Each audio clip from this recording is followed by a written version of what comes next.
Kung hindi mo na kayang lumaban, ako ang gagawa nun. Hindi para sa isang tao lang, kundi para sa karamihan.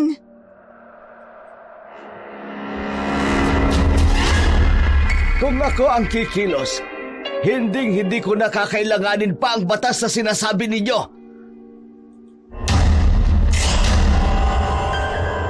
Oo, alam kong isa akong kriminal.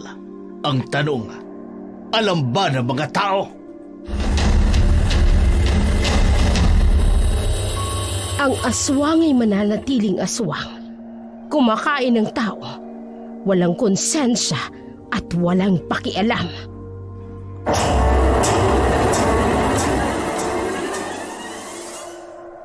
May mga bagay na hindi natin natutuklasan. May mga insidente na kailanman ay hindi nalulutas, lalo na kapag nasa posisyon na inaakala natin na siyang kakampi natin. Siya palang utak ng krimen na matagal na nating hinahanapan ng hustisya. Alamin natin ang kwento ni Ayaka na isang espiya para alamin ang pinagmubulan ng karumal-dumal na krimen. Masaya ako at natapos na ang pabrika dito sa malapit sa amin. Malaking tulong ito sa mga residente namin. Nagpapasalamat din ako, Kapitan. Matagal ko ng pangarap na magkaroon ng sariling pabrika dito sa barangay ninyo. Kailan niyo ba balak buksan ito? Sa susunod na linggo. Kaya nga ako nandito para kumuha ng barangay business permit. Barangay business permit para sa pabrika mo. Kailangan mo ng barangay clearance, location clearance mula sa barangay at barangay business permit mismo. Oo naman, Kapitan. Ano-ano pa ba ang mga requirements na kailangan ko rito sa barangay? Kailangan mo ng application form, valid ID mo, CIDOLA, business registration form, at mayroon din kaming barangay resolution na mag-a-approve sa pabrika mo. Kasi manufacturing business yan. Ang bayad namin 500 for barangay business permit, 200 sa location clearance at 100 para sa barangay clearance. Magkano lahat-lahat dito sa barangay, Kapitan? 800 lang naman lahat. Mabilis ang processing, mga 3 to 5 days lang tapos na ang lahat ng clearance mo dito sa barangay. Sige po. Handa akong magbayad. Eto na nga pala yung mga dokumento. Maraming salamat. Kapitan, kung ayos lang sa inyo, inaanyayahan ko kayo sa grand opening ng pabrika. Sigurado ka ba dyan? Oo naman, Kapitan. Nakasanayan na naming magpakain sa mga tao sa unang araw ng negosyo. Sabi nga kasi ng matatanda, swerte raw yun. Mas mabilis ang pag-angat ng negosyo. Sige, pupunta ako. Salamat sa inyong paanyaya. Sige, Kapitan. Mauna na ako. Hindi mo na hihintayin ang permit? Hindi na. Ipapakuha ko na lang po yan sa tao ko bago ang grand opening. Sige, maraming salamat. Laking pasasalamat ni Arturo dahil sa malaking pabrikang itinayo sa barangay nila. Maliban sa malaki ang maibibigay na tax nito, hindi mahirapan ang mga tao na pumunta sa bayan upang bumili ng karne dahil malapit lang ito sa kanila. Mabuti naman at pumunta kayo sa paanyaya naming, Kapitan. Wala naman kasi kaming ginagawa sa opisina kaya kahit papano ay nakapunta kami rito. Maraming salamat.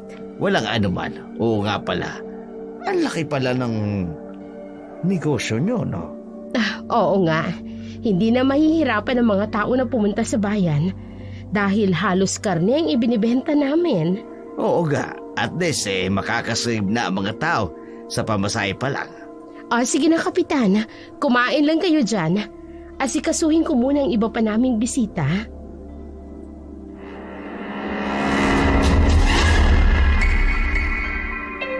Kapital! Oy, Hepe, nandito ka rin pala. Ngayon lang kita nakita. May ginagawa lang kasi ako, Kapitan, kaya kararating ko lang. Ganun ba? Sige, hindi na kita maihintay. May gagawin pa ako sa opisina eh. Pakisabi na lang kay Magda na mauna na ako. Hindi ko na din kasi siya mahagilap. Sige, makararating. Successful ang pagbubukas ng pabrika ni Magda. Madami ang nagpasalamat dito dahil sa paanyaya at pagpapakain sa mga malalapit na lugar. Halos mapuno ng mga tao ang pabrika. Isang umaga, habang si Kapitan ay nasa pamamahay niya, nagpaalam ang kanyang anak na pupunta sa pabrika upang bumili ng mga karne dahil nais nito magluto para sa mga kaibigan niya. Sigurado ka ba na tama yung perang dala mo, anak? Oo naman, Dad. Saka magkano lang naman ang kilo ng karne kina Aling Magda? Nagtataka nga ako kung bakit ang mahal sa palengke ng mga karne. Maintindihan mo din yan, anak, kapag nagnegosyo ka na. Halos lahat ng seller, makikilala mo na mas makakamura ka, kaya hindi mo na kailangan pang taasan ang presyo ng bilihin. Ganun ho ba? O siya, mauna na kami ha, nang makapagluto agad kami. Ayaw mo bang samahan ka ng mga gwardiya natin? Hindi na kailangan. Besides, kasama ko naman ang mga kaibigan ko. Sige, basta mag-iingat kayo. Bye, Dad! Matapos mag-usap ang mag-ama, nagpahinga na si Kapitan dahil kailangan niya magkaroon ng lakas para maglingkod sa barangay. Lumipas pa ang gabi, nagtaka siya nang hindi pa umuwi ang kanyang anak, kaya naman pinasundo niya ito sa kanyang mga gwardya. Ilang oras pa ang dumaan. Nang pag-aalala ni Kapitan sa anak ay dumating na ang mga tauhan niya. Kapitan, hindi po namin mahanap si Nerissa. Ano ibig niyo sabihin? Hinanap na po namin siya sa bayan pero hindi namin siya makita. Kahit po ang telepono niya, nakapatay din. Napaka-imposible naman na hindi niyo makita ang anak ko. Hanapin niyo! Kapitan, pati po mga kaibigan niya pinagtanungan na namin. Ibig mong sabihin, yung mga kaibigan niya nakita niyo pero ang anak ko hindi. Opo, Kapitan. Ayon po sa mga kaibigan niya, bigla na lamang daw nawala si Nerissa habang namimili sila sa pabrika. Kaya ang akala nila, umuwi na ito. Kung ganon, nasaan ang anak ko? Hindi po namin alam, Kapitan. Kung hindi niyo makita, hanapin niyo. Huwag kayo babalik dito hanggat hindi niyo kasama ang anak ko. Opo, Kapitan. Galit si Arturo dahil sa pagkawala ng kanyang anak. Hindi niya alam kung saan ito pumunta dahil kilala niya ang kanyang anak. Hindi nito ugali ang umalis nang hindi nagpapaalam sa kanya. Kaya laking gulat niya nang malaman niya na hindi ito nakita ng mga tauhan niya. Lumipas ang ilang araw, hindi na talaga natagpuan ni Arturo ang kanyang anak. Sobra ang pag-aalala niya. Nag-report na siya sa mga pulis tungkol sa pangyayari. Nag-report na rin siya sa istasyon ng mga pulis tungkol sa kanyang anak. Magandang araw, Kapitan. Wala pa po bang balita sa anak ko? Anong ginagawa ng mga tauhan ninyo? Kapitan, huminahon ka. Kare-report mo lang kanina sa pagkawala ni Nerissa. Alam mo na ang batas ng mga pulis sa loob ng 24 oras ng pagkawala ng isang tao, saka ito idideklarang missing person. Hindi pa ba sapat ang buong gabi na hindi umuwi ang anak ko para i-declare siyang missing? Hintayin na lamang natin ang tamang oras, Kapitan. Ika nga mismo ang nagsabi na hapon sila umalis. Baka nakitulog lang sa mga kaibigan. Kilala ko ang anak ko, Hepe. Hindi yun nakikitulog sa kung saan-saan hanggat hindi nagpapaalam sa akin. Pero, Kapitan, hindi natin masasabing alam mo na ang takbo ng utak ng anak mo. Hindi. Pakilusin mo ang mga tauhan mo. Mamayang hapon, kapag hindi pa nakauwi ang anak ko, gawin niyo ang lahat para makita ito. Naiintindihan ko, Kapitan. Makaalis na ka. Lumipas pa ang ilang araw ng paghahanap ni Arturo sa anak niya. Hindi na ito matagpuan ni bakas ng ebidensya. Kung saan ito napunta ay wala na silang nakuha. Wala nang ibang pagpipilian sa kapitan kundi ipatawag ang kanyang matalik na kaibigan para tulungan siyang maghanap sa kanyang nawawalang anak. Anong maipaglilingkod ko sa'yo? Masyado kang formal makipag-usap sa akin. Parang hindi tayo magkaibigan sa mahabang panahon. Ang laki na kasi ng pinagbago mo. Mula sa isang driver, ngayon, isa ng kapitan. Kapitan lang. Wala namang pinagbago eh. Huwag na natin pag-usapan yan. Iba ang sadya ko kung bakit kita ipinatawag dito. Tungkol sa pagkawala ng anak mo, Paano mo nalaman? huwag mo akong pag-isipan ng masama. Alam mo ang trabaho ko. At kahit malayo ako sa'yo, kaibigan pa din ang turing ko sa'yo at sinusubaybayan ko kayo. Pasensya ka na. Nakalingat ako sa pagbabantay kay Nerissa. Hindi ko tuloy siya nabantayan. Ibig sabihin, alam mo kung nasaan si Nerissa? Hindi ko alam. Pero may suspetsa ako. Sino? Hayaan mong trabahuhin ko to. Huli kong nakita at nabantayan si Nerissa nung magkasama sila ng mga kaibigan niya sa loob ng isang pabrika. Pero alam kong hindi pa nakakalabas si Nerissa doon. Pinagsususpetsahan mo ba ang pabrika? Ganun na nga. Wala pa akong sapat na ebidensya. Pero kung magtitiwala ka sa akin, gagawin ko ang lahat para malaman ko kung anong totoong nangyari kay Nerissa. May tiwala ako sa'yo. Ikaw ay pinakamagaling na espiya. Sana mahanap mo ang anak ko. At wala sanang mangyaring masama sa kanya. Nagkasundo si na Kapitan at Aya na pagplanuhan nila ang pagpanggap na baliw ni Aya sa labasan ng pabrika para subaybayan ito. Para sa unang araw ni Aya, wala naman siyang ibang nararamdaman o nakikita maliban sa mga tao sa labas ng pabrika. Nakasuot siya ng disguise tulad ng ginagawa ng isang baliw na pulubi. Hindi mo makikita sa kanya na isa siyang normal na tao dahil sa kanyang itsura. Hoy! Malis ka nga rito! Nakakasira ka ng negosyo namin! Alam mo ba bakit nag-away lang ka? Ano sabi mo? Wala akong naiintindihan sa'yo, ha?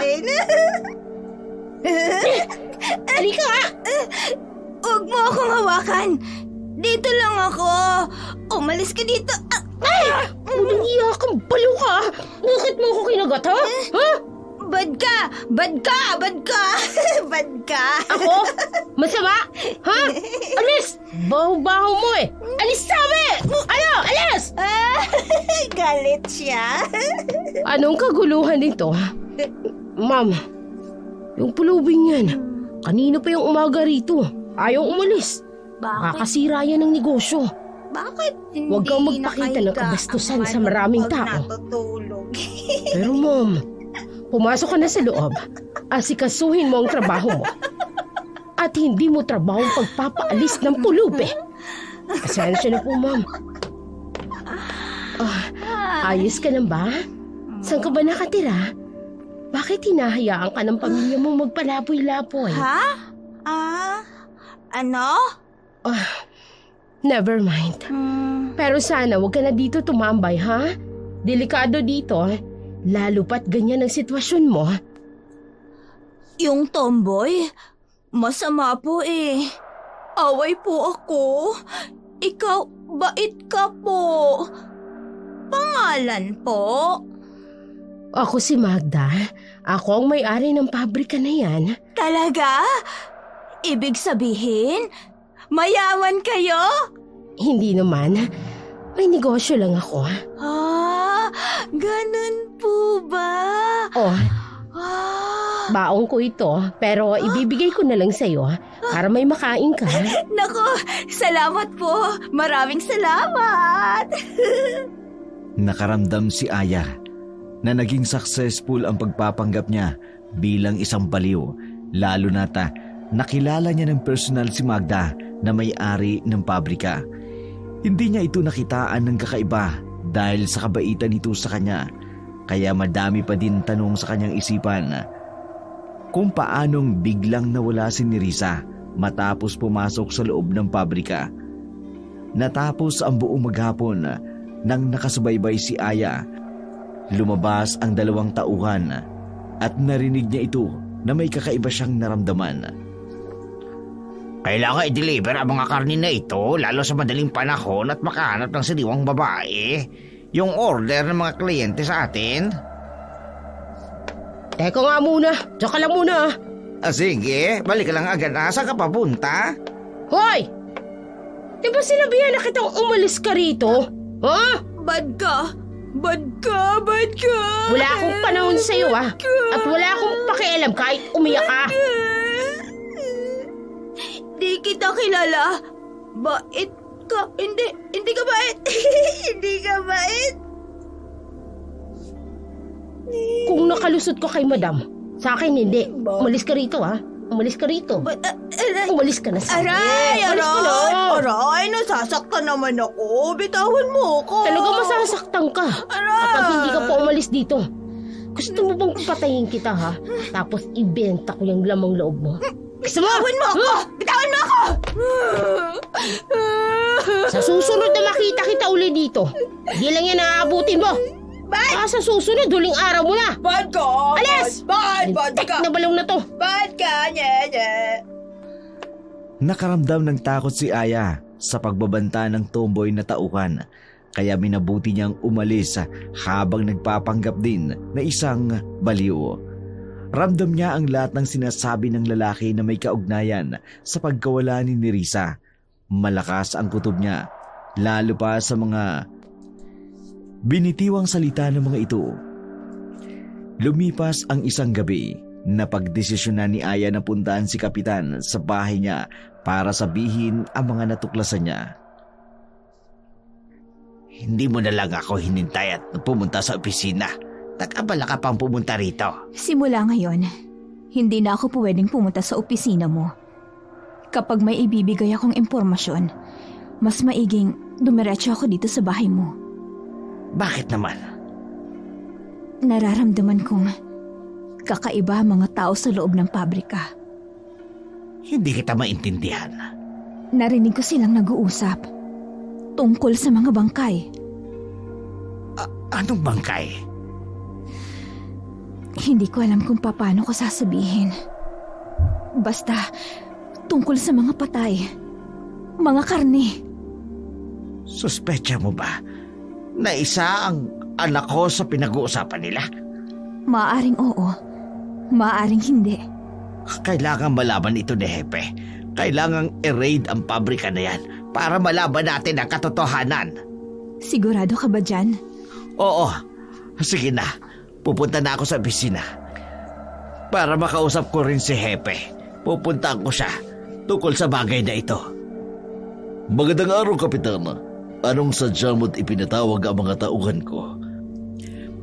Halugugin niyo ang buong pabrika para mahanap ang anak ko. Anong ibig niyong sabihin? Kasi sigurado ko may anomalya sa loob ng pabrika. May ginagawa silang hindi ginagawa ng pangkaraniwang tao. May ebidensya ba kayo, Kapitan? Kailangan pa ba ng ebidensya? Hindi ba sapat ang nawala ang anak ko sa loob mismo ng pabrika? Hindi nila ito na ilalabas pa. Kapitan, huminahon ka. Hindi natin alam kung anong totoong nangyari kay Nerissa. Anong gusto mong gawin ko?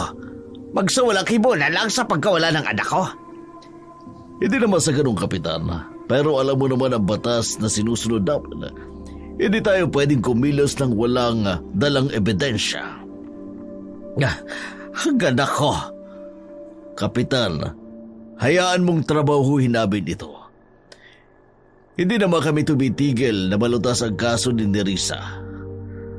Kapag napatunayan ko may kinalaman ng pabrika na yan sa pagkawala ng anak ko, ako mismo ang uhuli sa kanila para mabulok yan sa kulungan. Galit na tinalikuran ni Kapitan si Hepe kahit alam niya sa sarili niyang tama si Hepe. Hindi maaaring kumilos ng walang sapat na ebidensya dahil yun ay nakasaad sa batas. Samantala, patuloy sa pagpanggap si Aya bilang isang baliw. Hindi na siya masyadong lumalapit sa pabrika para mapagdiskatahan ng tomboy na palagi siyang ipinagtatabuyan. Iha, palagi kitang nakikita dito. Taga saan ka pa? Ako po? Diyan lang po sa tabi. Nako, delikado sa'yong mag-isa lang dito. Ho? Bakit po? Ano hong problema? Madami na kasing nawawalang babae dito. Po? Babae po? Oo, simula nang mawala ang anak ni Kapitan, sunod-sunod na din ang pagkawala ng iba pang mga babae dito. Dito mismo, kaya nga nagtataka ang iba. Dahil dito lang huling nakikita ang mga babaeng yon. Hala, saan po ba sila nagpupunta? Yan ang hindi ko alam. Kaya ikaw, mag-iingat ka dito. Lalo na at may diferensya ka pa man din. Baka pagdiskitahan ka ng mga nangunguha ng babae. Kaya siya, magliligpit na ako at malapit ng dumilim. Umuwi ka na rin. Ha? Mas lalong lumalakas ang pakiramdam ko. Diyan mismo sa tinayong pabrika na yan. Merong hindi magandang nangyayari. Malalaman ko din yun. At sisiguraduhin kong mananagot ang may sala. Habang tinitingnan ni Aya ang kabuuan ng pabrika, iba ang nararamdaman niya. Tila gusto niyang pasukin ito para malaman ang nangyayari sa loob. Samantala, sa kabilang dako naman, habang abala si Kapitan sa pagpipirma ng mga papeles, biglang tumating si Hepe kasama ang iba pang mga pulis. Sinalubong niya ito saka nakipagkamayan. Magandang araw, Hepe. Napasugod ka yata. Magandang araw din, Kapitan. Tungkol ito sa anak mo. Halika kayo dito sa opisina ko. Tuloy kayo, tuloy. Anong balita? Huwag kang magugulat, Kapitan. Natagpuan ang anak mo. Nasaan? Kumusta na siya? Natagpuan siya sa may bakanting lote. Duguan at wala ng buhay. Ano? Hindi totoo yan. Alam ko buhay pa ang anak ko. Sabihin mo nagsisinungaling ka, Hepe. Kapitan, trabaho namin ito at kilala namin ang anak mo. Sinong hayop ang gumawa sa kanya? Nasaan ang anak ko? Sumama kayo sa amin. Andun din ang bangkay ni Nerissa. Inaantay namin ang soko bago galawin ang bangkay.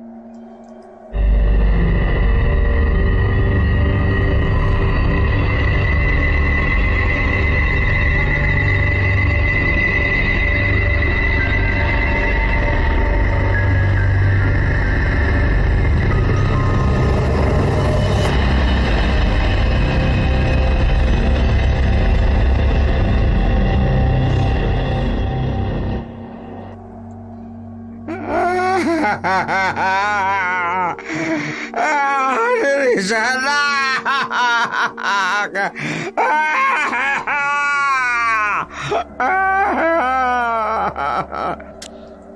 Kapitan, hindi ko pwedeng lumapit. Ano ko yan? Karapatan ko makita ka na ko. Kapitan, respetuhin mo ang proseso. Anak ko, sino kumuha nito sa'yo? Uminaw ka lang, Kapitan. Hindi kami titigil sa pag-iimbestiga sa pangyayaring ito. Bakit hindi nyo inimbestigahan ang mga demonyong may-ari ng pabrika na yon? Wala tayong ebidensya, Kapitan. Hayaan mo, pag may ebidensya na, ako mismo ang uhuli sa kanila.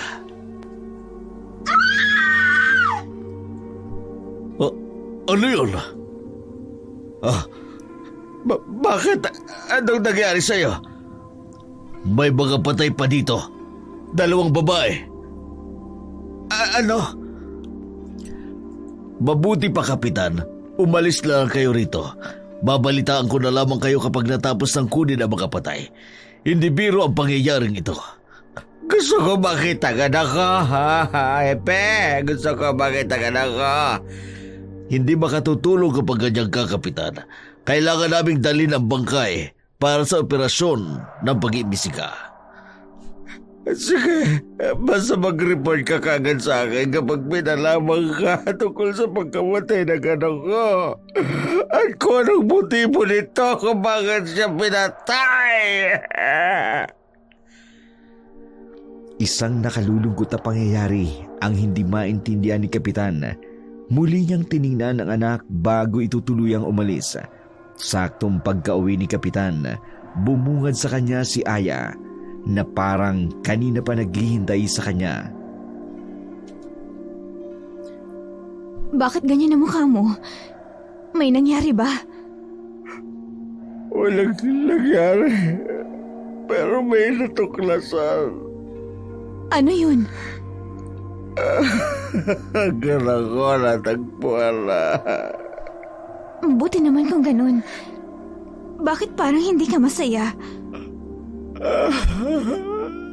Naku, wala na si Nerissa. Wala na siya. Ano? Wala na si Aya. Patay na ka na ko. Diyos ko, nasan siya? Natagpan siya sa may makating lote at duguan. Hindi lang siya nag-iisa doon. Anong ibig mong sabihin? 3 silang babaeng pinatay. Hindi ko alam kung sino ang 2 babae. Sandali. Ibig mong sabihin, sa parehong lugar na tagpuan ng mga babae? Oo. May alam ka ba? Hindi ako sigurado. Pero baka yun ang tinutukoy ng babaeng nakausap ko kahapon. Na meron daw nangunguha ng mga babae at pinapatay.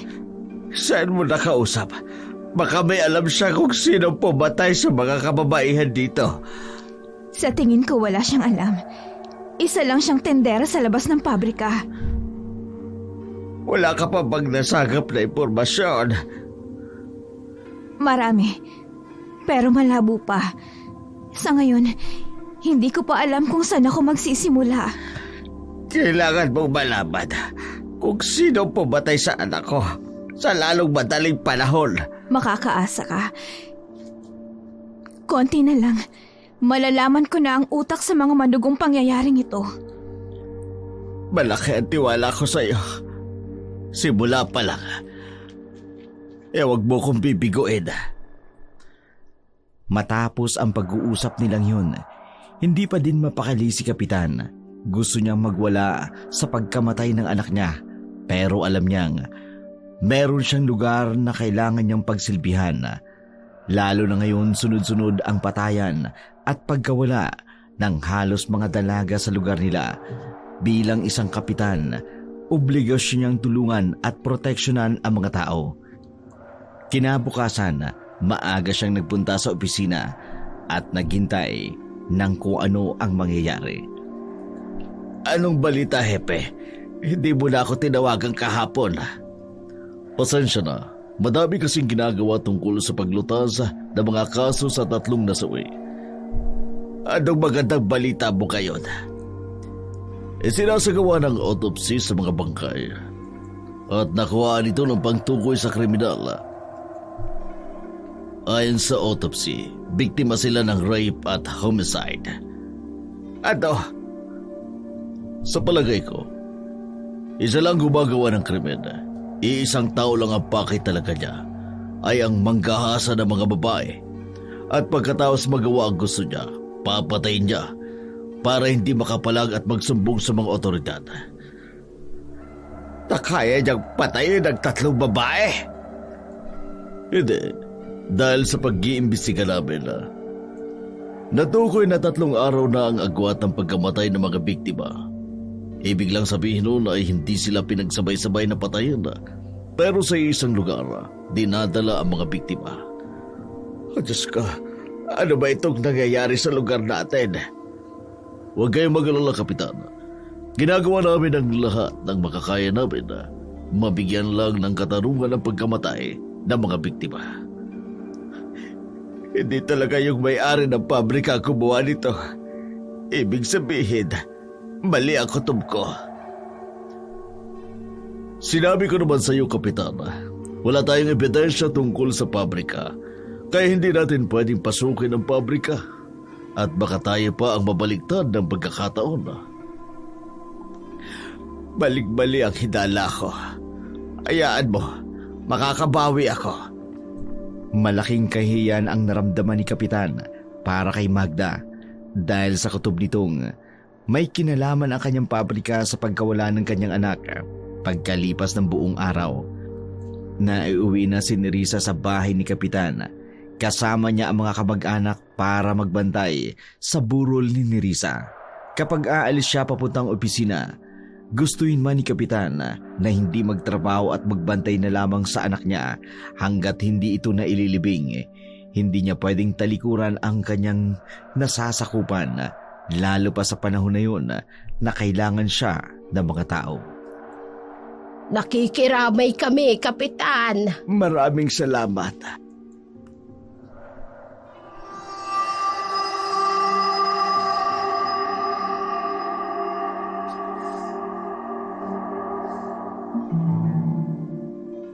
Kapitan, Aya, mabutit dumating ka. nakikiramay ako kay Nerissa. Salamat, Aya. Hindi ko alam kung ano gagawin ko ngayon. Wala nang anak ko. Aya, may hiligin sana ako sa iyo. Ano yun? Itigil mo na ang pag-espiya sa pabrika. Ha? Bakit? Wala silang kinalaman sa pagkamatay ni Nerissa. Paano mo nasabi yun? Hindi pa ba sapat ang mga narinig ko? Ang mga nakita ko? Aya, ginahasang anak ko. Pinatay at hindi kayang gawin ni Magda ang ganon. Ginahasa? Oo, Aya. Hindi lang anak ko ang naging biktima. Pati na rin ang 2 babaeng bangkay na natagpuan. Kinahasa din sila ng iisang tao lang ang gumawa ng kahayupan na yon. Pero Kapitan, Pakinggan mo na lamang ako, Aya. Magiging komplikado lang ang lahat kapag pinakailaman pa natin ang pabrika dahil lamang sa haka-haka at kutob. Kapitan, kailanman ay hindi nagkakamali ang kutob ko. Aya, igalang na lang natin ang desisyon ko. Hindi maintindihan ni Aya ang pakiramdam niya dahil hindi siya kumbinsido na walang kinalaman ang pabrika sa sunod-sunod na patayan ng mga babaeng natatagpuan. Kaya't halos araw-araw, hindi pa rin siya tumitigil sa pagpanggap bilang isang baliw para malaman ang buong katotohanan. Hindi niya na ipinaalam kay Kapitan na tumuloy pa rin ito sa pag-iimbestiga. Alam niya kasing hindi ito magugustuhan ni Kapitan kung susuwayin ang utos nito. Teka, parang si Hepe yun ah. Anong ginagawa niya sa loob ng pabrika? Bakit parang close sila ng lalaking palaging tumatabi sa akin? Ano kayang pinag-uusapan nila? Mukhang seryoso ang mga mukha nito at parang ang tagal na nilang magkakilala. Ayos ka lang ba, Iha? Okay po ako. Ngayon lang kita nakita dito. Taga saan ka? Ako ho. Diyan lang po sa tabi. Ilang taon ka na at bakit kanya ka magsalita? Baliw ka ba? Hindi ako baliw po. Hindi po. Gusto mo bang sumama sa akin? Saan punta po? Nakikita mo ba ang pabrika na yan? Maraming mga laruan dyan. Gusto mo bang pumasok? Laruan po? Hala, gusto ko laruan po. Laruan. Sige. Hintayin mo lamang ako rito at papasok tayo sa loob. Ops, maging good girl ka lang. Pag nasa loob tayo, Promise. Opo, antay ako dito. Di ako alis dito. Gusto ko laruan. Sige. Laruan. Aalis muna si kuya, ha? Babalikan sige. kita. At papaliguan, ha? Sige. Ito na yung pagkakataon ko na makapasok sa loob ng pabrika. Pero, bakit kinakabahan ako ng ganito? Hindi. Kailangan kong gawin to. Para sa ikatatahimik ng lahat. Pero, may kinalaman ba si Hepe sa patayan? Isa nga ba siya sa may alam nito? Kung sakaling tama ang kutob ko. Nalilito na ako. Iha! Laruan? Halika. Ay, laruan. Ay, san tayo po? Di ba nangako ako sa'yo na bibilang kita ng mga laruan Oo. sa loob ng pabrika? Sige. Opo. Kaya tara na, para makapamili ka ng mga gusto mo. Sige, sama.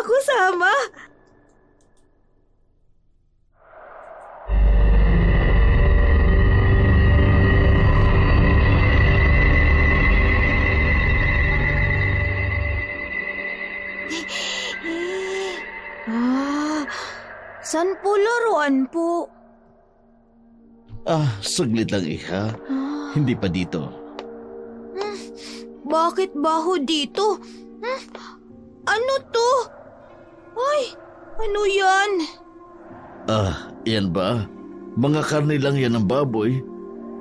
At baka, i-deliver namin yan sa palengke. Habang naglalakad sila papasok ng pabrika, lumakas ang kabog ng dibdib ni Aya. Alam niyang nililin lang siya ni Hepe at hindi totoong may mga laruan sa loob ng pabrika. Iba't ibang klase ng amoy ang nalalanghap niya, mga may dugong pangkatay na mga karne. Madami din siyang nakitang mga lalaking nagtatrabaho at busy ang mga ito sa kanilang ginagawa. Hindi mawala ang kaba ni Aya habang naglalakad sila sa loob. Anong ginagawa ng baliw na yan dito? Ano ka ba? Tumahimik ka nga. Malilintikan tayo kay Mang Magda sa ginagawa mo. Baliw ka ba? Bakit magagalit si Magda? Hindi mo ba nakita? Wala ang pamilya ng dalagitang ito. May diferensya sa utak. Ano naman ngayon? Kung siya ang katayin natin, walang maghahanap ng mga magulang. Kasi nga, wala namang pamilya ito. Pabor sa atin to, di ba? Yan, kakatayin natin. Hepe, pinapaalala ko lang sa'yo. Sariwang hinahanap ni Magda, hindi baliw. Pwede ba? Huwag mo kong pakikialaman. Tauhag ka lamang dito. Bahala ka nga. Kapag yan hindi mo tinapos at makatakas pa yan, mananagot ka talaga. Mas lalong kinabahan si Aya sa mga narinig, lalo pa nang malaman niya na isa si Hepe sa mga dumukot sa mga babaeng para katayin sa loob ng pabrika. Hindi niya malaman kung anong gagawin at kung paano makatatakas sa bitag ng kamatayan habang abala ang mga tao sa pagtatrabaho. Iniwan na muna ni Hepe si Aya. Dito ka lang muna, Iha. May hahanapin lamang ako, ha? Kailangan ko na makaalis dito. Kailangan malaman to ni Kapitan. Wala bang ibang labasan dito, maliban sa main door nila?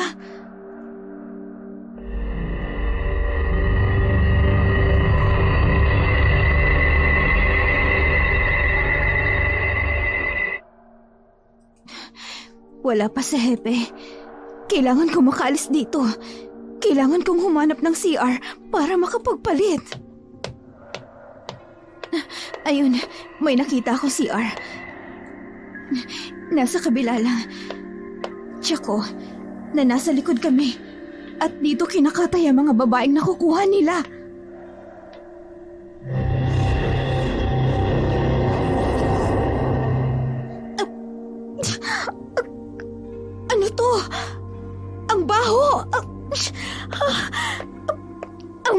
babaeng pinapatay nila, kinakatay at binibenta sa palengke. Hindi na siguro nila ako makikita dito. Buti na lang at nagdamit akong panglakad kanina at tinabunan ng damit ng isang baliw.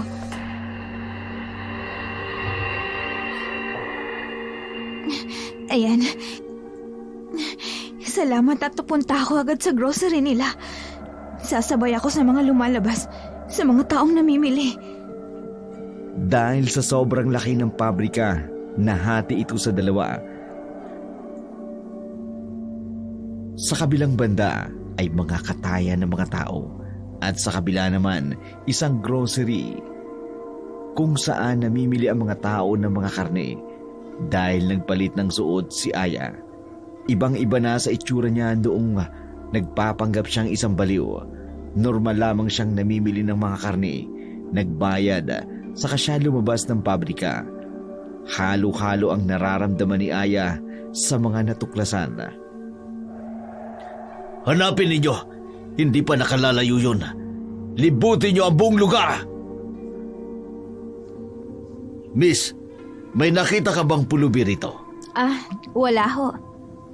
Sige, salamat. Buti na lang hindi ako nakilala. Kailangan ko na makaalis dito para hindi ako paghinalaan.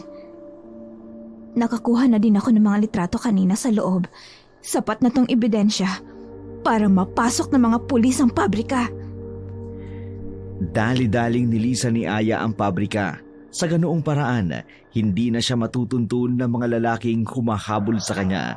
Nasagot na rin ang mga katanungang matagal niya nang hinahanapan ng kasagutan, lalo na nang malaman ang totoong pagkatao ni Hepe at relasyon nito sa pabrika.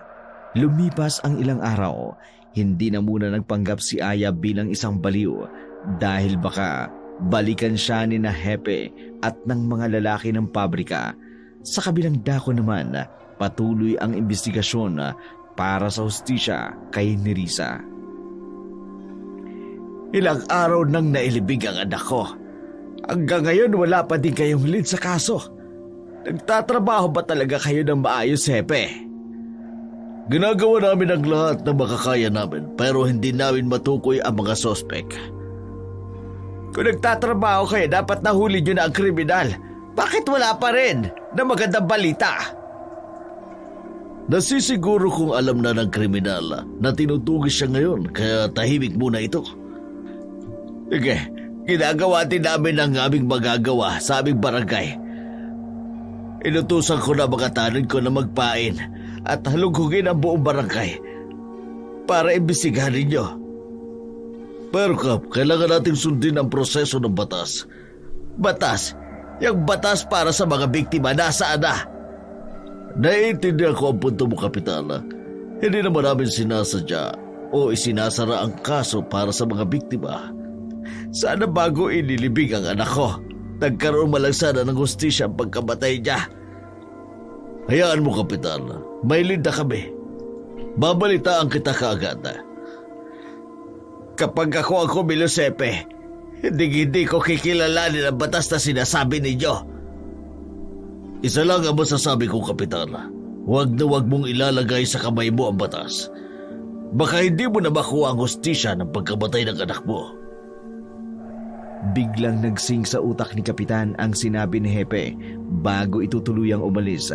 Tama ito dahil makukulong siya kapag pinilit niyang harapin at ilagay sa kamay ang batas para sa hustisya sa pagkamatay ng kanyang anak. Ipinasa Diyos na lamang niya na magkaroon ng katarungan sa pagkawala ni Nerissa. Nasa kalagitnaan na ng gabi, nang mag-isa na lamang naglalakad si Kapitan pauwi ng bahay nila. Hindi naman gaano kalayo ang barangay nila sa kanyang bahay. Mas pabor sa kanya ang maglakad nang may maramdaman siyang may sumusunod sa kanya. Ano yun?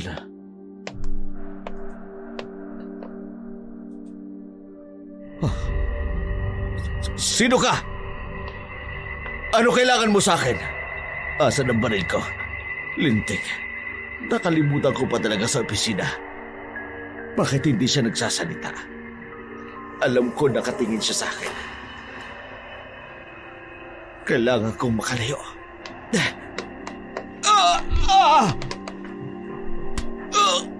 Tama na! Hoy! Ano yan? Aya, ikaw ba yan? Ako nga. Dadalhin kita sa ospital. Hindi na yata ako abot ng ospital. Ang lalim ng tama ko. Naging kapitan ka nga. Simpleng saksak lang susugo ka na. Siguro, kailangan kong sundan agad ako sa kabilang buhay. Huwag ka ngang magsalita ng ganyan. Kailangan nating mahanap ang hustisya para sa anak mo. Kung mawawala ka, hindi lang ang anak mo ang mabibiktima ng mga hayop na yon.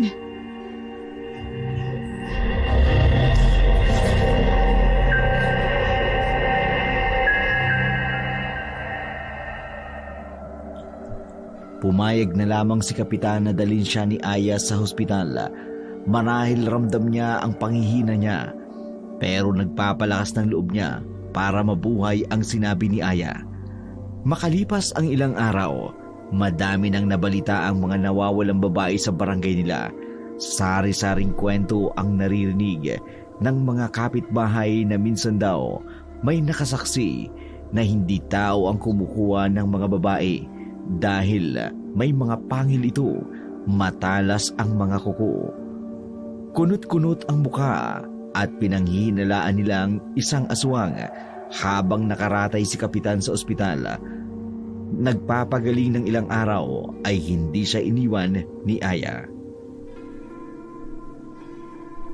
Sunod-sunod na ang pagkawala ng mga babae at pagkamatay ng iba pa dito sa barangay natin. Hindi na to tama, Kapitan. Gustuin ko man silang tulungan. Mismong sarili kong anak. Hindi ko mahuli kung sino ang killer. May alam ako. Anong alam mo? Alam ko kung sino-sino ang pumapatay. Alam ko kung sino ang mga nangunguhan ng mga babae. At alam ko kung ano ang gagawin nito sa mga ito. Simula nung pinatigil mo akong magmanman sa pabrika, mas lalong lumakas ang loob ko na ipagpatuloy ang nasimulan ko.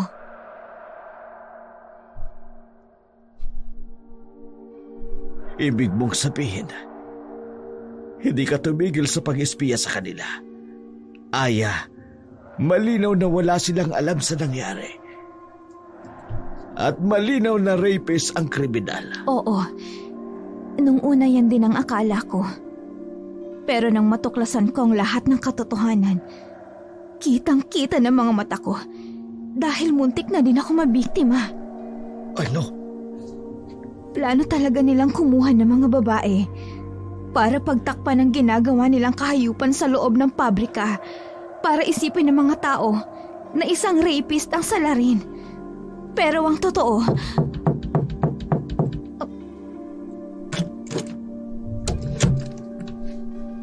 Magandang umaga, Kapitan. Pasensya na't pumasok na ako. Bukas kasi ang pintuan ng kwarto mo. Hindi ko naman alam na may kasama ka pala. Ayos lang. Tuloy ka, Hepe. Pasensya na kung ngayon lang ako nakatalaw. Hindi ko inaasahan na may mangyayari sa iyo na gabing yun. Ako nga din Nagtataka kung sino ang gumawa nun sa akin. Tsaka kung babalikan niya ako pag nalaman niyang buhay ako. Sigurado ako, yun ang killer ni Nerissa at gusto kanyang ipatumba para tumahimik na ang kaso. Hindi ko siya mapatatawad. Oo nga pala. Naparito ako dahil may nahuli kaming kasama ng rapist. Takot na takot ito nang makausap namin. Hindi siya gaanong makapagsalita. Nasaan siya? Nasa headquarters at pinapaimbisigan na namin. Kapag nakalabas ako rito, pupunta ko ang hayop na yun. Sige, Kapitan. Yan lang naman ang sadya ko kaya pumunta ako rito. Mauna na ako at marami pa akong aasikasuhin sa opisina. Iha, mauna na ako. sige ho. Ano nga uli ang sasabihin mo, Aya? Ha?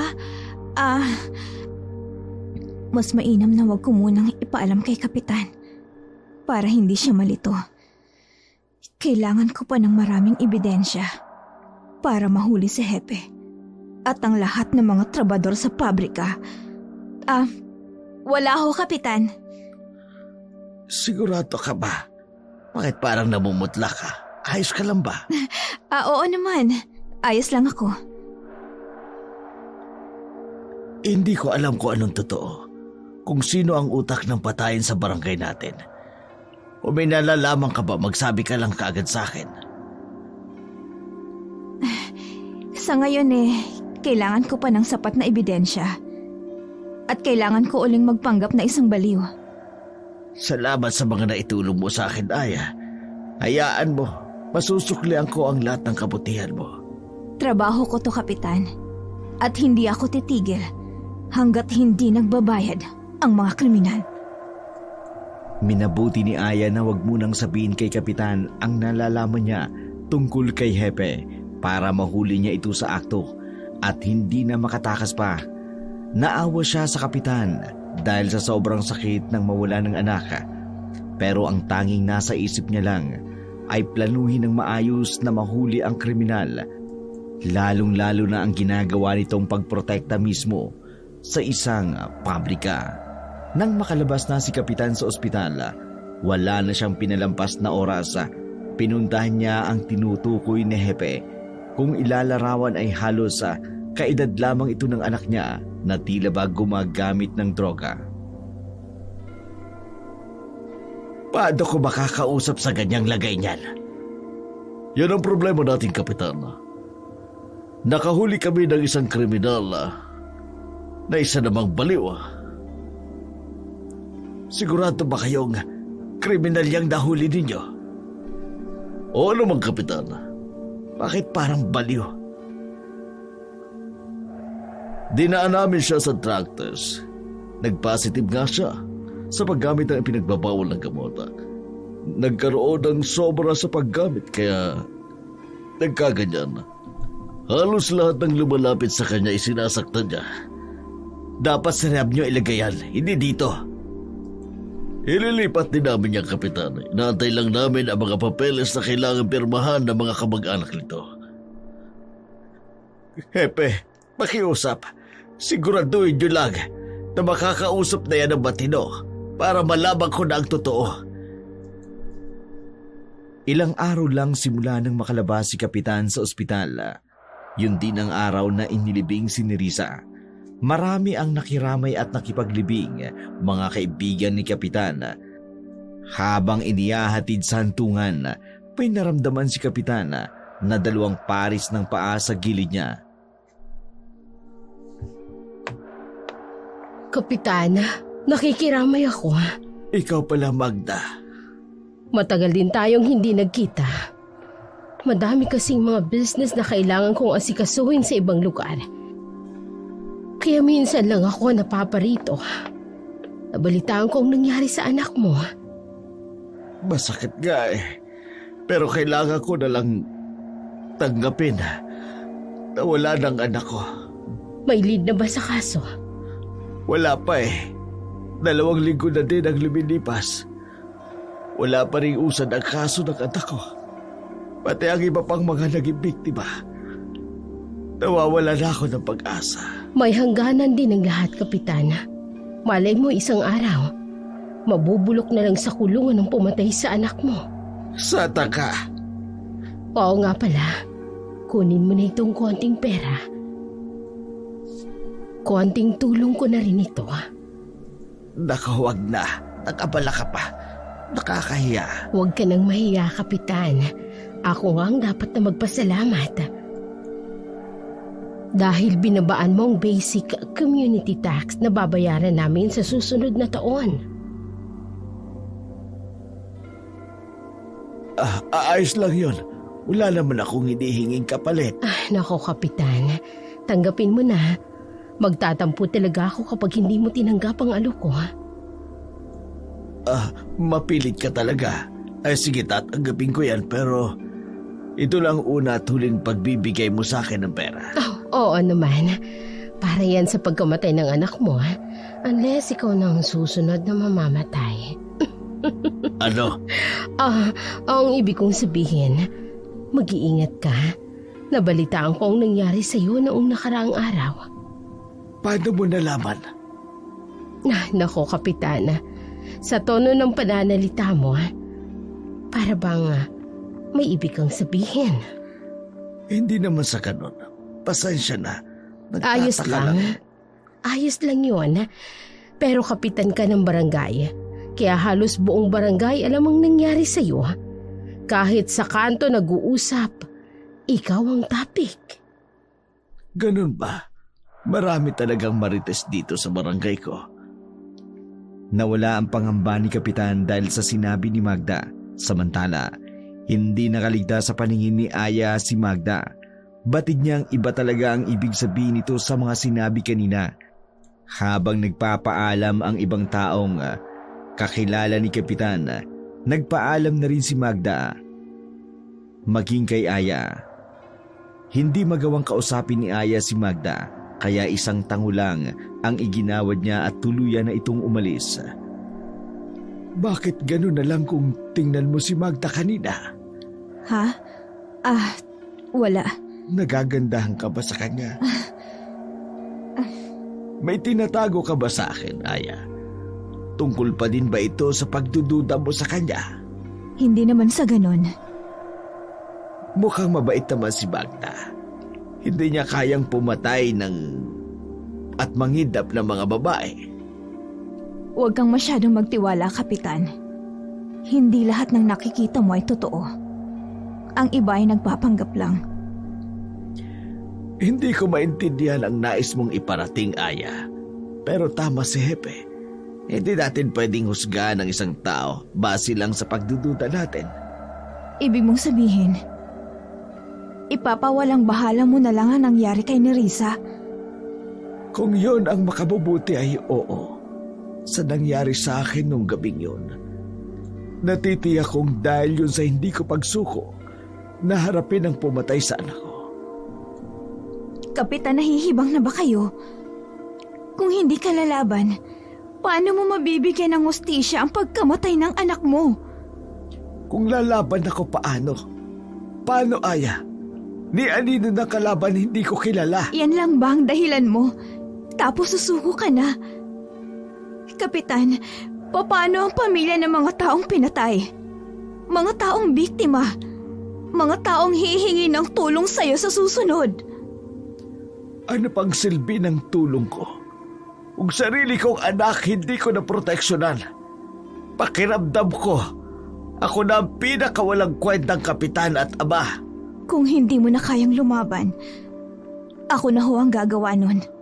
Ano bang sinasabi mo? Hayaan mong tapusin ko ang kasamaan. Ano ka, bida-bida? At ano gagawin mo?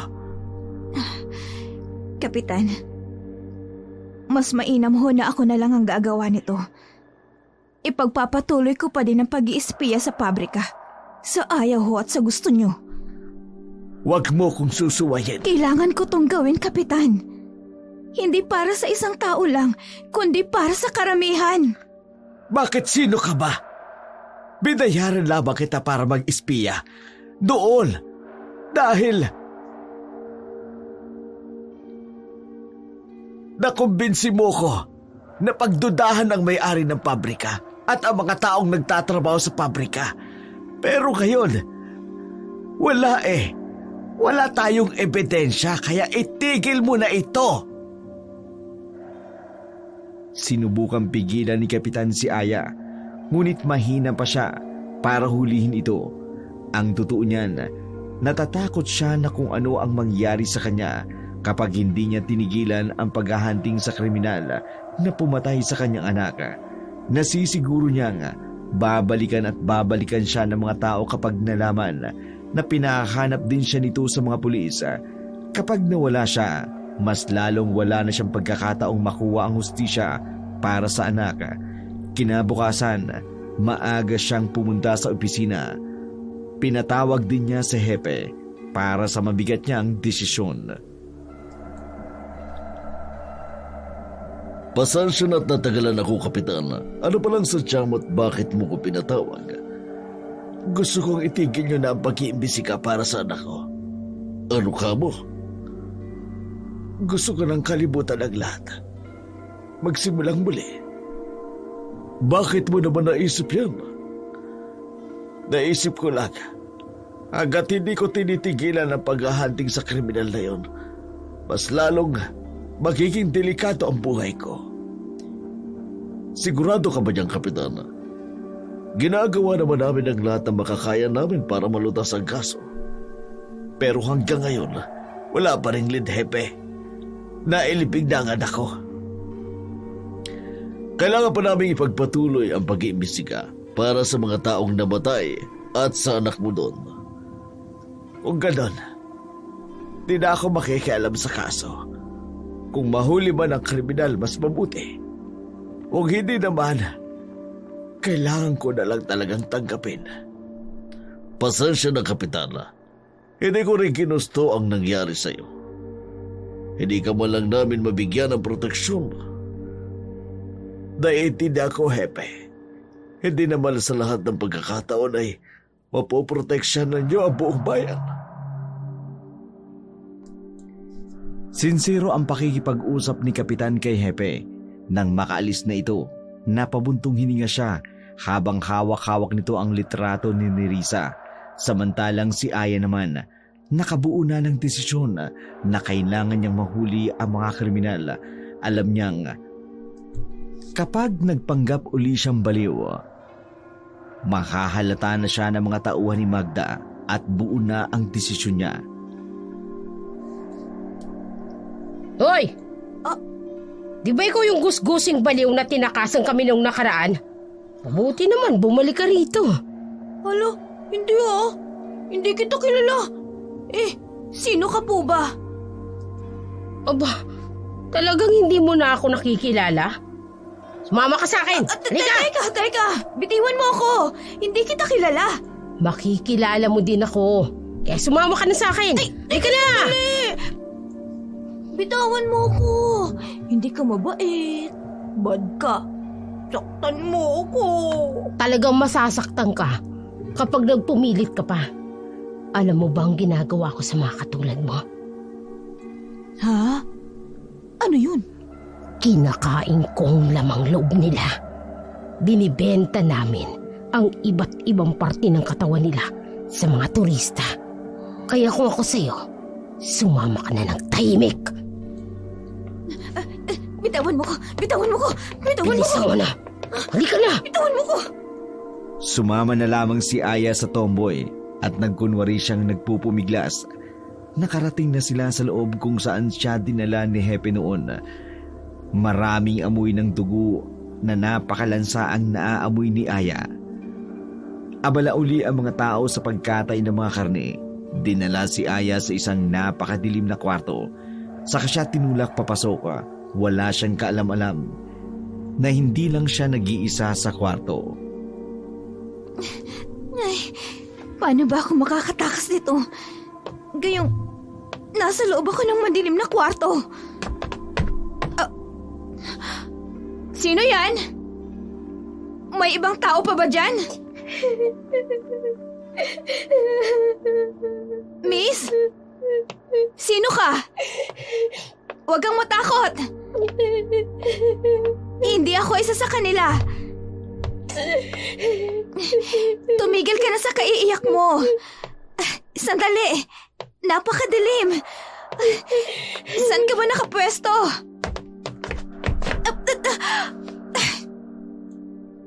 Nakakainis ah. Bakit kasi napakadilim dito? Miss? Miss, hindi makakatulong ang pag-iyak mo para makalabas tayo dito. Kaya please, tumigil ka na. Nerissa? Nerissa, ikaw nga. Buhay ka, Nerissa? Sino ka? Si Aya to, ang kababata ng tatay mo. Tita! Aya, anong ginawa nila sa'yo? Tita, napakalungkot ng pangyayari. Ayoko nang balikan, tita. Paulit-ulit nila akong binababoy. Napakahayop nila. Ano? Hindi sila mga tao, tita. Kitang-kita ko kung paano nila kinakata yung mga babaeng dinadala dito. Kitang-kita ko rin kung paano nila kinain ang mga lamang loob ng mga biktima nila. Totoo ba yung sinasabi mo? Oo, at narinig ko. Ako ang gagawin nilang alay sa araw ng kabilugan ng buwan. Kaya hindi na muna nila ako pinapatay. Paulit-ulit nila akong binababoy nang malaman nilang isa akong birhen dahil gusto nilang magkaroon ng isang bata na kalahati aswang at kalahati tao.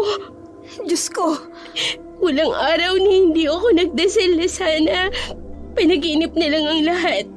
Akala ko katapusin ko na. pero sino yung bangkay na natagpuan sa bakanting lote? Lahat ng mga biktima nila, tinatanggalan nila ng mukha para hindi makilala.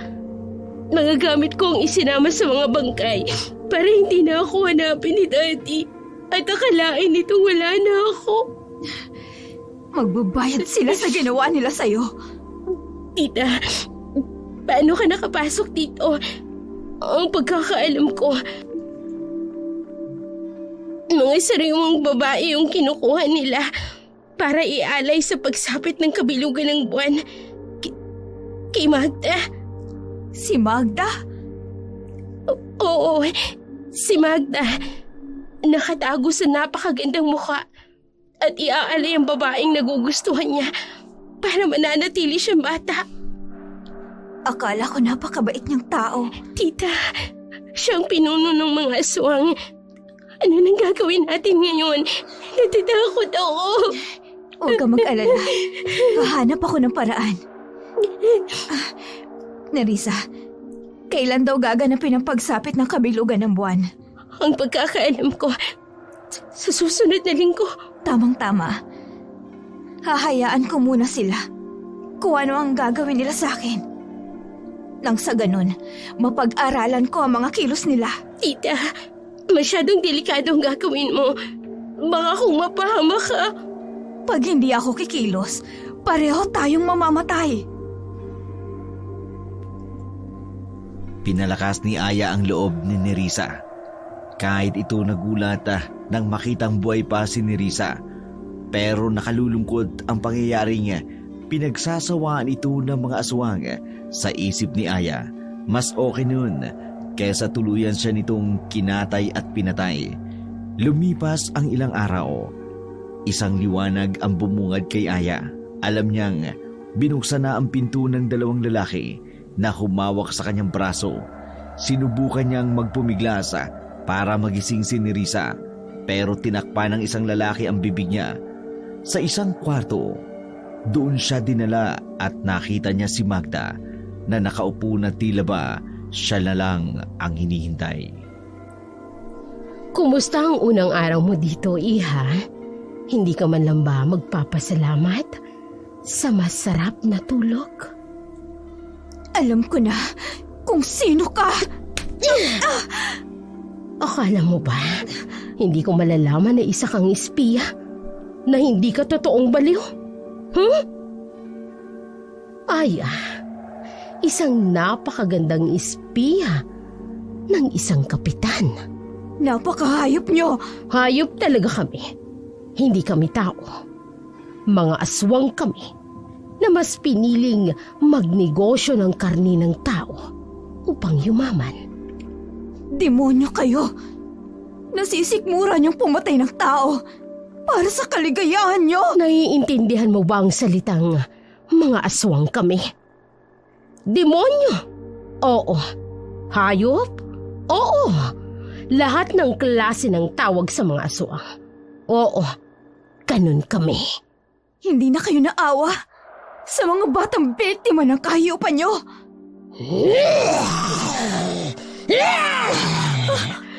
Ang aswang ay mananatiling aswang. Kumakain ng tao kumakain ng hayop. Wala kaming konsensya kung yan ang tinutukoy mo. May paraan pa para magbago.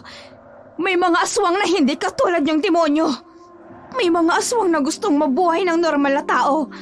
Kaya kahit anong sabihin mo, kayo ang nagdesisyon na maging masama. Anong alam mo sa pagiging aswang? At ganyan ang sinasabi mo sa akin ngayon. Wala kang alam. Dahil halos lahat ng mga tao ay kriminal. Masasama. Gusto nilang ubusin lahat ng lahi ng aswang. Ngayon mo sabihin na kailangan naming irespeto kayong mga tao. Isa lang kayong pagkain. Katulad mo, pagkain ka lang! Inaakala nyo na masasakop nyo ang mundo sa pamamagitan ng pagtukot nyo sa mga babae at pagbenta ng mga organs nila. Nagkakamali ka. Hindi mananaig ang kasamaan laban sa kabutihan. Hindi ka ba talaga natatakot sa akin? Kahit nagpalit na ako ng anyo, kahit ipinakita ko na sa'yo lahat ng ginagawa namin sa mga babae, matapang ka pa rin. Yan ang gusto ko. Matapang. Pero wala kang ibubuga. Ilabas na yan bago ko pa tuluyang mapatay ang babae yan! Tawan niyo ako! Ikaw rito! Huli ko! Bitawan niyo ako! Ano ba? Ibinalik ng mga tauhan ni Magda si Aya sa kwarto kung saan nakakulong din si Nerissa. Kung wala lang bantay kanina ay muntik niya ng labanan si Magda, pero alam niya, hindi sa ganung paraan dahil sa dami ng mga aswang na nakapalibot sa buong pabrika. Hindi niya ito kakayanin. Samantala, sa kabilang dako naman, nag-alala si Kapitan dahil hindi niya makontak si Aya. Sinubukan niya itong tawagan sa telepono, ngunit naka-off ang cellphone nito. Magandang araw, Kapitan. Mukhang busy ka yata sa kadudot-dot ng cellphone mo. May problema ba? Wala yun. Kaibigan ko lang na hindi ko makontak. 3 araw na. Sigurado ka ba? Oo. Natatakot ako na baka may masamang mangyari sa kanya. Baka mabiktima siya ng rapist. Kailangan ko siyang hanapin. Teka lang, Kapitan. Baka ako mapano ka kapag ikaw maghanap. Hayaan mo na kaming maghanap sa kaibigan mo. Hindi ako mapakali, Hepe. Minsan na akong nawalan ng anak. Ayokong pati kaibigan ko mawala. Pero delikado para sa'yo. Lalo na't hindi pa natin nahuhuli ang kriminal. Kapag nakialam ka pa, baka hindi lang sa ospital ang bagsak mo. Kung ganun, sasama ako, Hepe. Hindi ko pwedeng pabayaan na lamang ang kaibigan ko. Hindi pwedeng uupo na lamang akong walang gagawin. Kapitan, mas makabuting dito ka na lamang. Ako na bahala. Babalitaan na lamang kita kapag nahanap ko ng kaibigan mo. Ano bang pangalan nun? At pwede ko bang makita ang litrato? Eto siya, si Aya. Ay, sige. Patatawag ko kaagad ang mga tauhan ko at maghahanap kami sa bayang ito. Siguraduhin niyo lang, Hepe. Ayoko na uling mangyari sa iba pang tao ang nangyari sa anak ko at sa iba pang biktima. Hawak-hawak ni Hepe ang picture na binigay ni Kapitan. Napangiti siya dahil sigurado siyang kilala niya kung sino ang tinutukoy ni Kapitan na kaibigan. Walang ano-ano'y pumunta siya sa pabrika upang makita si Aya. Madilim ang kwartong pinaglalagyan kina Aya at Nerissa. Kaya naman, kailangan pang gumamit ng flashlight ni Hepe.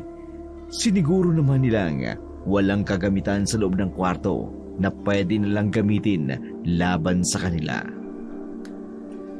Maligayang pagkikita, Aya. Isang espiya na nagpanggap na baliw para lang mag-espiya sa amin. Napakahayop mo. Pulis ka pa man din. Paano mo nasisikmurang pumatay ng mga babae? Sandali lang. Baka akalain mong isa akong aswang. Tao ako, Miss Aya. Sabihin na lang nating malaki ang ibinabayad ni Magda sa akin para lamang proteksyonan sila. Wala kang konsensya. Wala talaga akong konsensya. Sa mundong ginagalawan natin, halos lahat may bayad. Ultimo paghiga natin, bayad. Serbisyo ko, bayad din. Hindi ka nababagay sa posisyon mo. Isa kang kriminal. Oo nga. Alam ko at alam mo na isa akong kriminal. Ang tanong, alam ba ng mga tao? Sinong maniniwala sa'yo? Tingin nila sa'yo isang baliw. Ako nakaupo sa posisyon bilang hepe. Tingin mo ba paniniwala ang kanila? Ha? Oo nga pala. Hindi ka rin namin nahayaang makatakas. Ang dami mo nang alam tungkol sa ginagawa namin.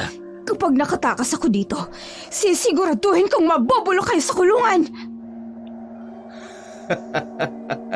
Nagpapatawa ka ba? Andito kayo sa madilim na lugar. Madaming gwardya at last sila mga aswang. Paano ka makatatakas? Kaya kung ako sa'yo, tanggapin mo na lang na hanggang dito na lang ang kapalaran mo. Hayop ka! Anong klaseng hayop ang tingin mo sa akin? Ha? Tigre? Unggoy? Anong hayop, ha? Sige, isarado ang pinto! Pagbabayaran mo to, Hepe! Isinusumpa ko! Wala akong utang na dapat pagbayaran!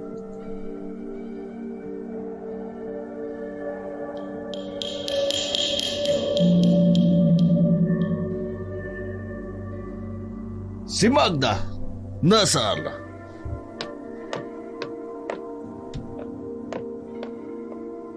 Magda! Magda! Oh, ikaw pala, Hepe. Kumusta ang mga trabaho mo? Kailan mo ba balak dispatchay ng mga yan? Teka lang, bakit parang mainit ang ulo mo? Hindi mo kilala ang babaeng yun.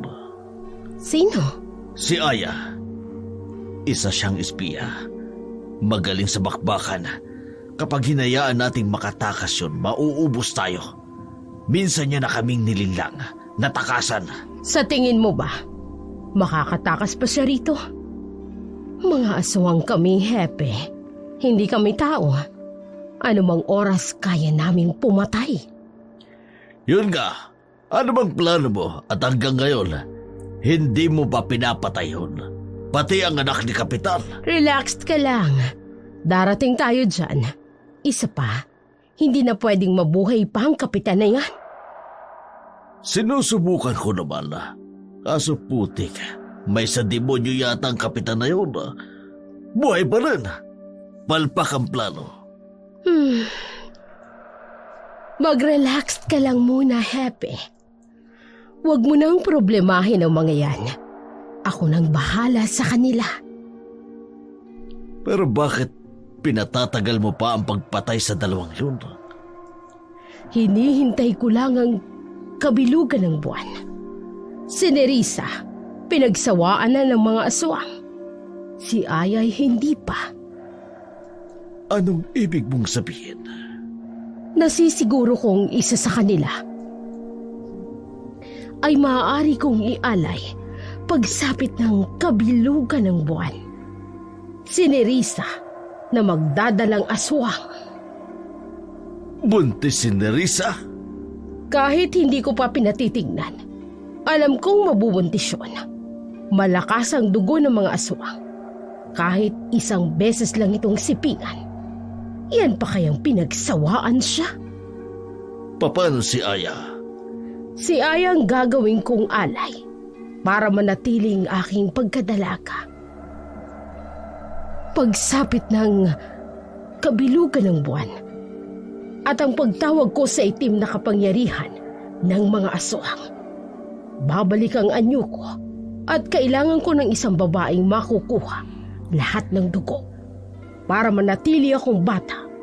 At yun ay si Aya.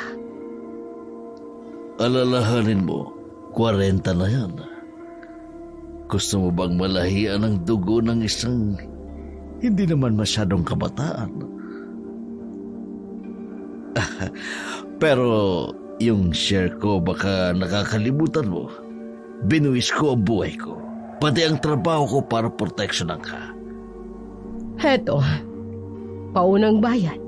At hindi lang yan ang maaari nating paghatian kapag lumago pa ang negosyo ko.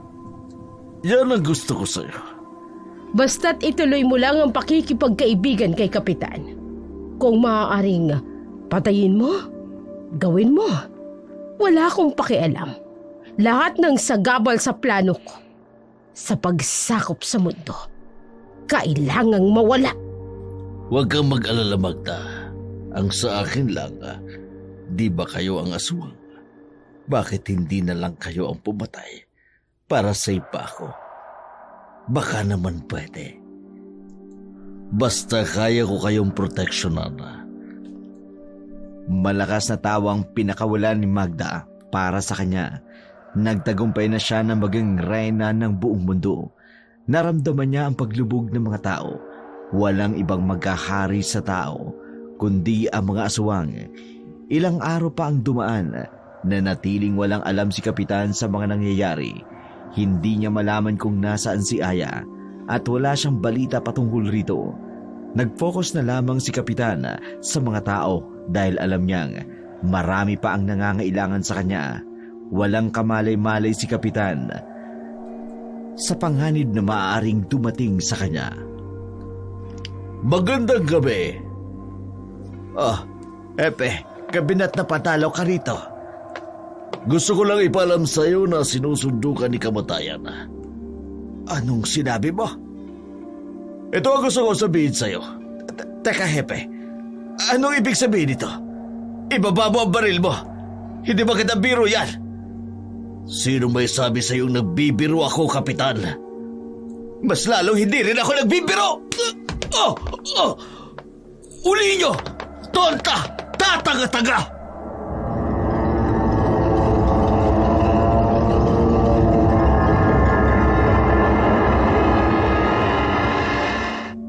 Anong akala mo matatakasan mo kami? Hiya! Anong ginawa mo, Hepe? Anong kasalanan ko sa'yo? Masyado ka ng badaldal. Hindi bagay sa'yo ang magmakaawa, Kapitan. Pasok! Anong gagawin natin dito? Bakit nandito tayo sa pabrika? Oops, wala ka pang alam. Hindi pa ba sinabi sa'yo ng espiya mo? Paano mo nalaman? Hayop ka.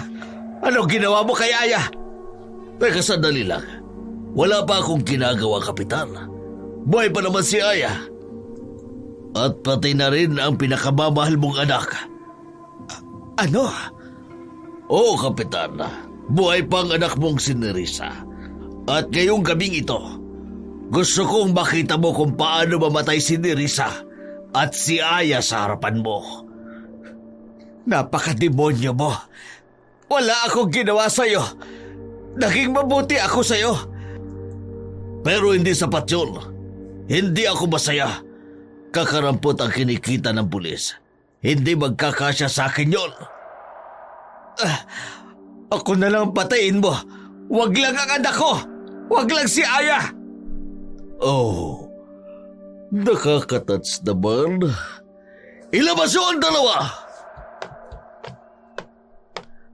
Bibigyan namin kayo ng pagkakataon na magpaalam sa isa't isa. Dad! Nerissa, anak. Sinaktan ka ba nila? Anak ko! Dad! Daddy, binaboy nila ako. Pinagpasapasahan nila ako. Sinasaktan at pinubugbog. Mga hayop sila. Wala silang kaluluwa. Umalis ka na rito. Hindi mo sila kaya. Hindi sila mga tao, Ted. Mga aswang sila. Sila ang pumapatay ng mga babae. Ibinibenta nila ang mga lamang loob nito pagkatapos katayin. Ano? Ted, umalis ka na. Hayaan mo na akong mamatay. Umalis ka na. Hindi ako alis dito hanggat hindi ko kayo kasama ni Aya. Nasaan ang tita mo? Ngayong gabi ang pag-aalay kay Tita Aya. Ngayon mismo, pagsapit ng kabilugan ng buwan. Hindi. Dad! Bitiwan niyo ang anak ko! Bitiwan niyo ako! Bitiwan niyo ako! Ah! Handa na ang lahat pagsapit ng kabilugan ng buwan. Lahat ng gusto ni Magda ay masusunod. Mula sa malawak na pabrika, nakahiga si Aya upang isagawa ang ritual. Nasa gilid ang iba pang mga aswang na naghihintay sa pagbabago kay Magda. Kapag nasimula na ang ritual, sa kaliwang bahagi ay nandoon si Kapitan, malapit kay Nerissa. Gustong makawala ni Kapitan, ngunit madaming aswang ang nakapalibot sa kanya. Maya-maya pa'y inumpisahan na ni Magda ang ritual. Kung titingnan mo ang itsura nito, bumalik ito sa tunay niyang anyo. Matanda at naaagnas na ang mga balat nito. Bakit wala pa rin pagbabago sa mukha ko? Tama naman lahat ng nabasa ko. Anong mali sa ritual na to? Magda, baka may ibang hindi ka nabasa. Tumahimik ka. Wala kang alam sa ritual. Ang sabi rito, tao at babaeng kailangan kong ialay. Bakit walang nangyayari? Bakit? Hindi pwedeng matapos ang kabilugan ng buwan nang hindi pa rin bumabata ang itsura ko. Kung hindi, mananatili akong matanda hanggang bumalik ulit ang pagsapit ng kabilugan ng buwan. Halika rito! Halika! Ano ba? Nasasaktan ako! Sino ka ba? At bakit hindi ko mahigop ang dugo mo? Tanggapin mo na lang, Magda, na mananatili kang matanda at hindi na kailanman babata. Hanggang ngayon, nagiging matapang ka pa rin sa gitna ng kamatayan mo. Dahil hindi ako natatakot sa'yo. Kung wala ka ng silbi sa'kin, mamamatay ka! Akala ko ba malakas ang pang-amoy nyo? At lalo ka na? Bakit ang paglilinlang ko sa inyo, hindi mo man lang naaamoy? Ano ibig mong sabihin? Oh! Hindi! Isa kang aswang! Tama ka. At pinili kong mamuhay ng normal na tao at talikuran ng pagiging aswang. Kaya siguro hindi mo ako basta-basta naaamoy. Dahil lahat ng ritual ng pagiging tao ay ginawa ko na. Hayop! Kaya pala hindi epektibo ang ritual na ginagawa ko. Dahil puro ng dugong aswang. Walang bahid ng dugo ng tao. Ako ang tatapos ng sinimulan mo, Magda! Yun ay kung kaya mo kong labanan. Kasama ang mga lakad ko. Sugurin siya! Huwag hahayaang makatakas!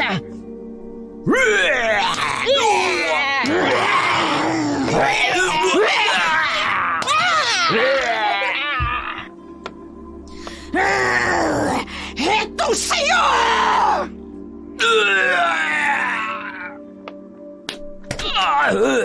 Napakahusay mo, aswang. Hindi ko akalain na kaya mong ubusin ang mga tauhan ko sa kamay mo. Pero hindi pa natatapos dito.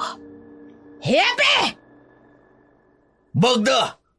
Huwag mong sabihin natatakot ka sa kanya. Tapusin mo na ang babaeng yan. Kung hindi, ako ang tatapos sa'yo. Huh! Huh! Yeah! Ang kamay ko! Wag! Ang kamay ko!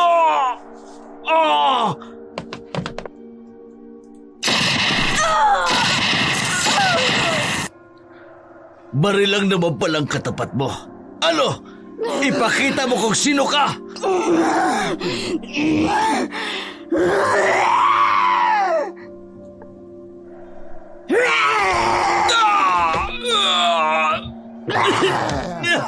Magda! Tulungan mo ako! Susuko na ako. Hindi na ako lalaban. Pangako, magbabago na ako. Ibibigay ko ng pabrika na ito sa'yo.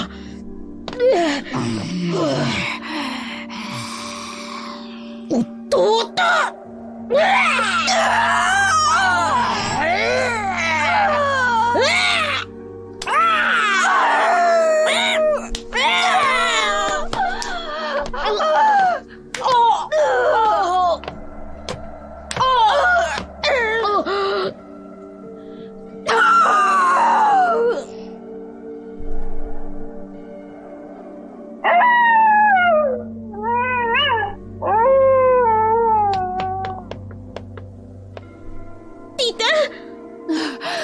Huwag kayong matakot sa akin. Hindi ko kayo sasaktan. Aya, hindi ko akalain. Isa ka ring aswang. Hindi importante na sabihin ko pa sa'yo na dati akong aswang. Dahil matagal ko nang tinalikuran ng pagiging aswang. Bumabalik lang ito sa tuwing sumasapit ang kabilugan ng buwan. May tama ka. Dadali ka namin sa ospital. Hindi ko na yata kayang umabot pa sa ospital. Niligtas mo ako noon, Aya. Sabi mo sa akin, mabubuhay ako para makamit ko ang hustisya para kay Nerissa. Sa ngayon, lakasan mo ang loob mo. Tutulungan kita para tuluyan ka na maging tao. Salamat, Kapitan. Salamat, kaibigan. Matapos ang madugong engkwentro sa pagitan ni Aya at ng mga nilalang ng dilim, unti-unting bumalik ang katahimikan sa barangay na pinamumunuan ni Kapitan, ang pabrika na noon ay nagbistulang pugad ng kasamaan ni raid ng mga alagad ng batas. Tumambad sa kanila ang nakagigimbal na eksena. Sandamakmak na bangkay ng babae ang nagkalat sa lamesa. Bawat isa'y hiwa-hiwalay ang bahagi ng katawan. Mistulang, walang awang pinagpira-piraso. Agad itong nilinis ng mga otoridad at ang mga labi ng biktima ay binigyan ng marangal na libing. Isang munting hustisya para sa kanilang walang saysay na pagpanaw. Dahil sa bigat ng insidente, tuluyan ang ipinasara ang pabrika. Isinara ang pintuang minsang naging saksi ng karumal-dumal na krimen. Samantala, hindi iniwanan ni Kapitan si Aya sa laban nitong personal ang paghahanap ng lunas sa pagkaaswang na kanyang pinapasan. Palagi niya itong sinasamahan sa kahit sino mang pwedeng manggamot sa kanyang kaibigan. Umaasang matutuldukan ang sumpa, subalit hindi naging madali ang proseso sapagkat simulat sa pool mula sa kanyang pagsilang sa mundong ibabaw, aswang na ang dumadaloy sa kanyang dugo at ito ang likas sa pagkatao, hindi basta mapapawi ng dasal at ritual. Subalit sa kabila ng lahat, hindi natinag si Kapitan na natili siyang nasa tabi ni Aya, tahimik ngunit matatag na sumusuporta. Pinipiling yakapin ang katauhan ng dalaga sa halip na talikuran ito. Dad! Si Nerissa! Anak, anong nangyayari sa'yo? Dad, manganganak na yata ako. Ano? Sandali. Ayan, tumawag ka ng ambulansya, Aya. Tulungan mo ako. Dad, ang sakit ng tiyan ko. Sandali lang, anak. Tumatawag na ang titawag ng ambulansya. Dahan-dahan lang. Dahan-dahan lang. Mabilis na isinugod si Nerissa sa ospital. Kaba ang nararamdaman ni Kapitan.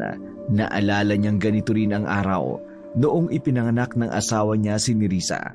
Ngunit ang nakalulungkot, binawian ng buhay ang asawa nito matapos maipanganak si Nerissa.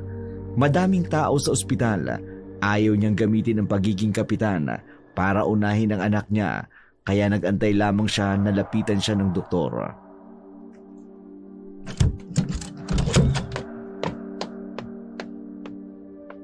Kapitan, Dok, kumusta ang anak ko? ayos naman si Nerissa pero ikinalulungkot ko, Kapitan. Hindi namin naisalba ang buhay ng bata. Ano?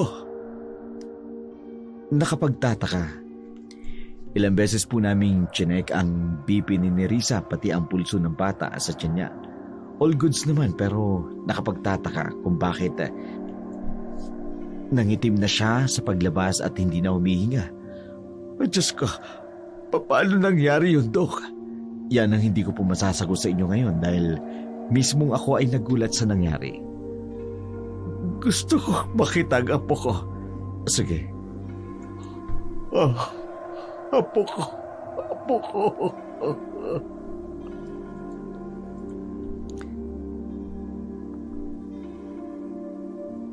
Isang pangyayaring hindi makalilimutan ni Kapitan nang gabing yun matapos ang ilang oras sa ospital, lumabas rin ang sanggol na anak ni Nerissa.